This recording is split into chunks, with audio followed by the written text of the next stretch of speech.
नुकसान पे भी देते हैं तो 100 ऑर्डर $30 के आपके बने, तो $30 आप नुकसान कर लें, लेकिन आप ऑर्डर ज़्यादा लें। जब आपके नंबर ऑफ ऑर्डर्स बढ़ेंगे तो आपका ये तमाम पैरामीटर जो ख़राब हैं ठीक हो जाएंगे।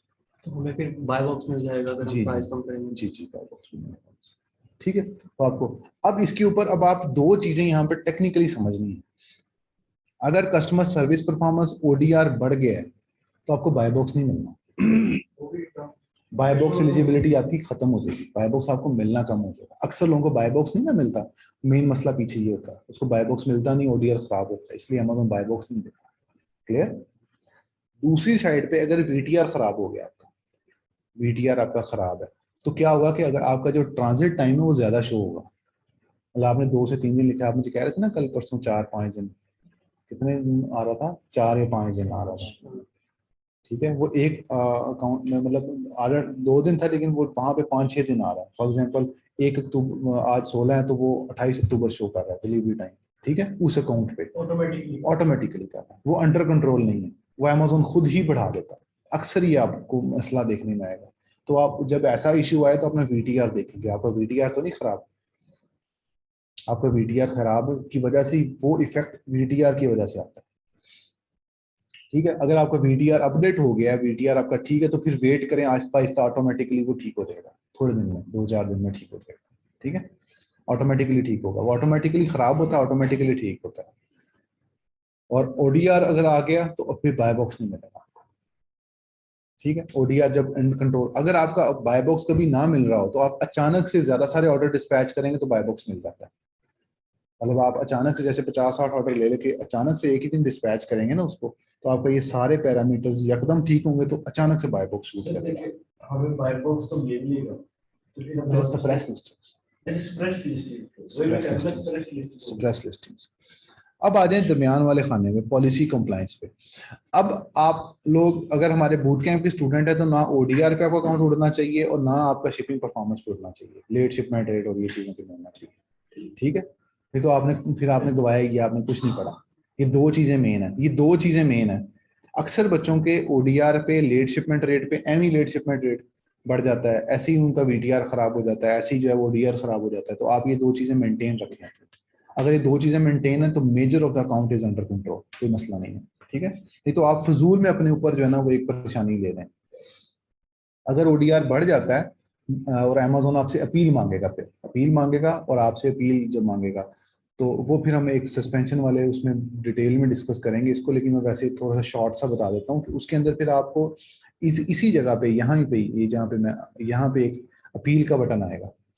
अपील आप करेंगे, अपील करने के बाद जो है वो उसमें पहले अमेज़न से रब्ता करें, कॉल पे बात करेंगे, अपील, उसके बाद आप वहाँ पे पूछेंगे क्या मसला है, मैं कैसे करूँ, तो फिर आप उसको अपील करेंगे तो वो 72 घंटे के अंदर वो मसला रिजॉल्व हो जाएगा।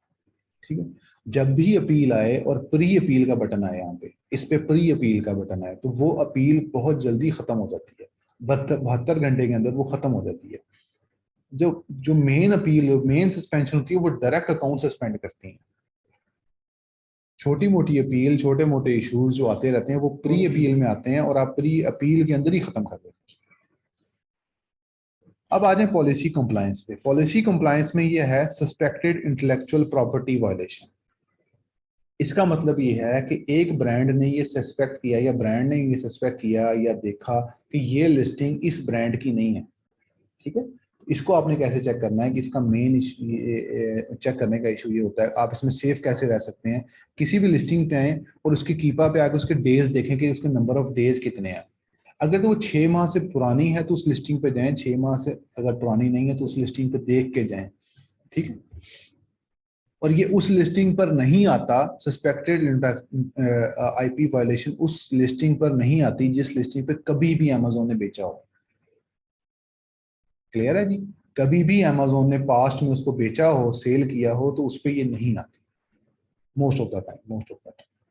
तो ये क्या होता है कि पूरी लिस्टिंग अमेज़न से उड़ जाती है और तमाम सेलर्स को एक वायलेशन चली जाती है कि ये listing is a suspected intellectual property violation of that product, of that brand. ठीक है, कि अक्सर लोग ये वेरिएशंस नहीं क्रिएट करते, आपने अक्सर वेरिएशन का नाम सुना होगा। ठीक है, वो ये चीज होती है। उसके बाद है रिसीव्ड इंटेलेक्चुअल प्रॉपर्टी कंप्लेंट। इसमें यह है कि उस ब्रांड ने स्पेसिफिकली हमें ये कंप्लेंट भेजी है कि आप मेरी इजाजत के बगैर मेरा ब्रांड बेच रहे हो। तो जैसे ही ये इशू आया तो आपने ये वाला ही ऊपर वाला, तो आपने लिस्टिंग क्लोज कर देनी है। अपनी लिस्टिंग, जो भी लिस्टिंग आप बेच रहे थे उसको क्लोज कर देना, ठीक है।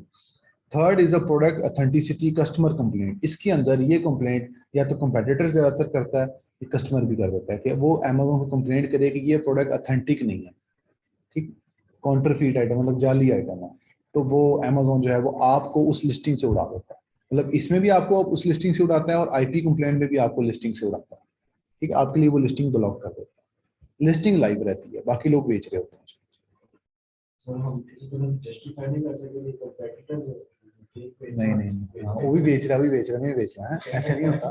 मतलब आप उसको इनवाइस देते हो कि ये हाँ इनवाइस।